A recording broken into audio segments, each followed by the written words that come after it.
The question is explain any two factors that affect the financing decision of the company.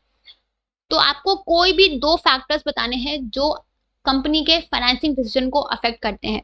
आपके book में बहुत सारे factors given है, आप उनमें से कोई भी दो फैक्टर्स जो आपको याद हो आप यहाँ पे एक्सप्लेन कर सकते हो।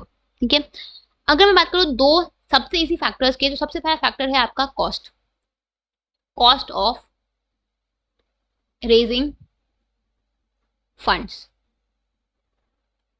सी, जब हम बात करते हैं कॉस्ट की, तो हर सोर्स से फंड्स को रेज करने का अलग अलग कॉस्ट होता है, राइट। तो यहाँ पे फर्म को वही सोर्स चूज करना चाहिए जो सोर्स सस्ता हो, जो सोर्स चीप हो। ठीक है, अ फर्म शुड चूज और prefer the cheapest source of finance. जो भी सोर्स ऑफ फाइनेंस सबसे चीपेस्ट है, आपको वो सोर्स ऑफ फाइनेंस चूज करना चाहिए।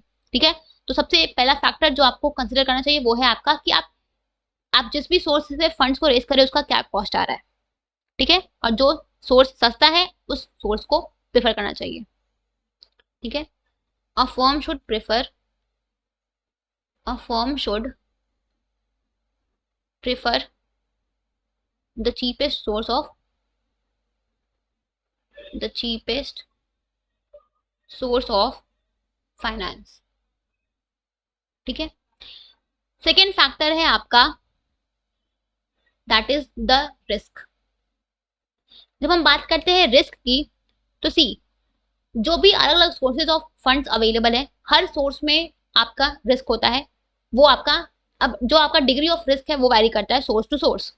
ठीक है, लेकिन जनरली क्या होता है कि जो आपके बोरोड फंड्स होते हैं उनमें रिस्क ज्यादा होता है as compare to owner funds. Because borrowed funds में रिस्क ज्यादा इसीलिए होता है क्योंकि इसमें कंपनी के ऊपर एक फिक्स्ड ऑब्लिगेशन आती है कि आपको चाहे प्रॉफिट हो या ना हो, आपको एक फिक्स्ड रेट से इंटरेस्ट को देना ही देना है, प्लस आपको एक फिक्स्ड टाइम पीरियड के बाद प्रिंसिपल अमाउंट को भी रीपे करना है, राइट। तो कंपनी के ऊपर एक फाइनेंशियल रिस्क आता है।